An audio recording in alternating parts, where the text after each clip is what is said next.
আসসালামু আলাইকুম বন্ধুরা, আশা করি সকলেই ভালো আছেন। একজন বাদশাহের একটি বড় ফলের বাগান ছিল। বাগানটি ছিল বিভিন্ন স্তর বিশিষ্ট, অর্থাৎ কোথাও আপেল ও কোথাও কমলা ইত্যাদি গাছের ভরপুর। বাদশাহ একজন তার নিকটের একজন প্রহরীকে ডাকলেন। প্রহরীর হাতে একটি ঝুড়ি দিলেন এবং তাকে আদেশ দিলেন ঝুড়ি ভরে ফল আনার জন্য বাগান থেকে। এবং বাদশাহ লোকটিকে একটি সুসংবাদ দিলেন, তিনি লোকটিকে পুরস্কার দিবেন, কিন্তু শর্ত হলো বাগানের একই অংশে দুবার হাঁটা যাবে না। তখন প্রহরী ভাবলো, এটা তো কোনো কঠিন কাজই নয়, এক দরজা দিয়ে ঢুকবো, অন্য দরজা দিয়ে বের হব, তাহলেই তো হয়ে যাবে। যাই হোক, লোকটি এক দরজা দিয়ে বাগানে ঢুকে পড়লো এবং দেখলো বাগানের সব ফল পেকে আছে। সে যে অংশে প্রবেশ করলো সেখানে দেখতে পেল অনেক সুন্দর সুন্দর নানান জাতের ফল পড়ে আছে। কিন্তু প্রহরী ভাবলো, অন্যদিকে গিয়ে দেখে আসি, হয়তো আরো ভালো ফল পেতে পারি। এভাবে সে আরো ভালো ভালো ফলের সন্ধান পেল। পরে তিনি সেখান থেকে কিছু ফল সংগ্রহ করে নিলেন এবং তিনি পরে আবার ভাবলেন আরো ভালো ফল সামনে পাবেন এবং সেখান থেকে নেবেন। সেখানে গিয়ে দেখলেন একই অবস্থা, বাগানের এই অংশে কেন কোনো ফল নেই। এখন সে ভাবতে লাগলো, আমি যদি বাগানের প্রথম থেকে ফল সংগ্রহ করে নিতাম তাহলে আমাকে রিক্ত হস্তে ফিরে যেতে হতো না। আমি এখন বাদশাকে কিভাবে মুখ দেখাবো?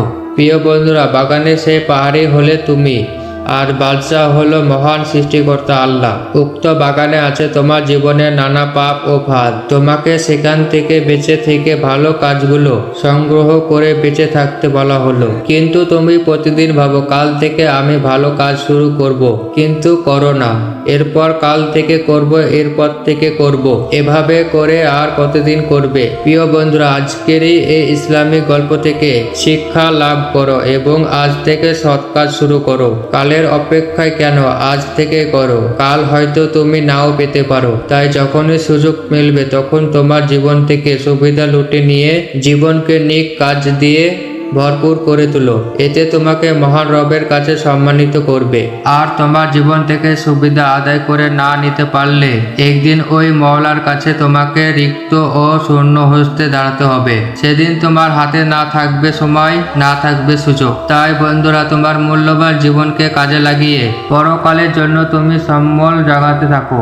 আর কোনো দেরি নয়, এখন থেকে শুরু করো, কারণ কাল কালই থেকে যায়, কাল কখনো আসে না।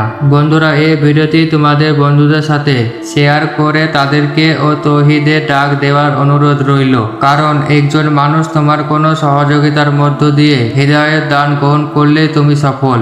প্রিয় ভাই ও বোনেরা, এই ধরনের ভিডিও পেতে আমাদের চ্যানেলটাকে সাবস্ক্রাইব করবেন। ইসলামিক ভিডিও, কিয়ামতের আলামত, নবীদের ঘটনা, ইসলামিক ইতিহাস এবং আরো অন্য ভিডিও পেতে আমাদের চ্যানেলটাকে সাবস্ক্রাইব করুন। আর কমেন্টে লিখে যাবেন আমাদের ভিডিওটি কেমন হয়েছে। আমিন।